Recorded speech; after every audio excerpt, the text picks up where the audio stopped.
Roger had this goal, actually a purpose in life, to be a documentary filmmaker. And what happened was life got in the way. Family, obligations, things like that, and he had to put it on hold. Roger's disorganized zone was basically the fact that life planned him, he didn't plan his life. And as life happened, he got caught up with whatever was happening, and it took him away from his goal. In the scene in the beginning with my secretary, Stacy, she discovered the picture of me shooting a documentary when I was young, and I was trying to focus on business, and I really didn't tell any of my employees about this career. So it kind of threw me when she picked up that picture. When are you shooting? I don't know.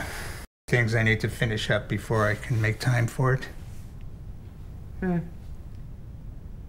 Including this upcoming company audit. In the scene in the kitchen with my wife, Jenny, she came up with all these chores for me to do, and that was kind of a summary of my life, what happened to my life. Things happened, and I got distracted. How's the audit prep going? Getting there. Should have it done by the end of the week. Perfect. Because I need your help getting the house ready for the kids' visit. I do it, but I need to clear out the storage in there, get new bedding, clean the carpets. When I first read the script, I actually thought that it was written about me because it paralleled a lot of my life. I had an acting career a long time ago, and I got distracted with life.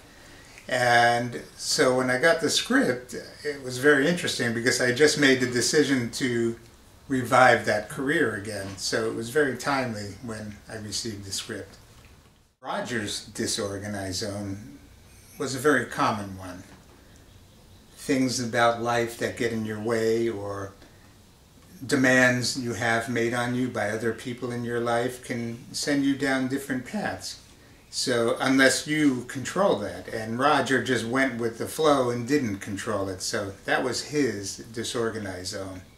In the scene where Roger first saw the organizer on TV, he wasn't sure whether it was a dream or whether he was watching TV. It was almost as if Rod Serling was going to pop out of the side at any minute.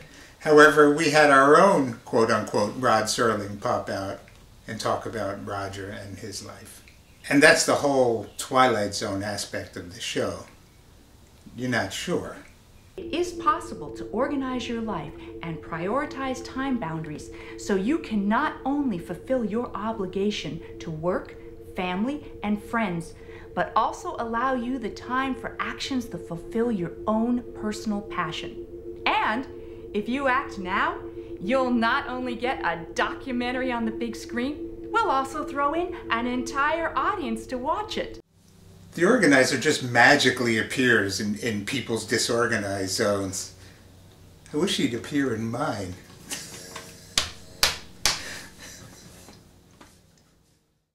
When Roger met the organizer, he was taken back a little bit because he thought maybe he recognized her and he wasn't sure where. Then later at the dinner table, when he asked her if he recognized her from TV, he still wasn't sure, but he wanted to know where he knew this woman from because he thought he knew her. TV, that's who you remind me of. A TV star? Well, thank you, Roger. No, have you ever been on TV? Only in my dreams. Why, you want me to be in your documentary? No. I just wondered if I saw you on TV once. I've known Judy for many years. We've worked on some projects together, mostly as producers. And so when she called me, I was thrilled to work with her. And I love her as an actress, and it was great working with her. I think there are two things that makes this series very unique. Number one is the Twilight Zone aspect. For those who remember Twilight Zone, they'll get a kick out of that.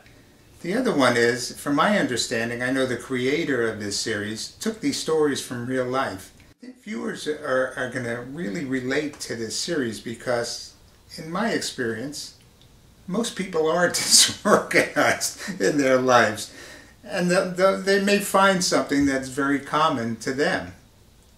This episode in particular, I'm sure there are many people who have put their goals and their life plans on hold because other parts of their life took over and they had to focus on that for a while. So I think a lot of people will relate to that. I know I did. Roger found that rekindling his passion not only reignited his excitement for work, but also for life in general. What was once only a dream found its way into reality through his trip to the Disorganized zone.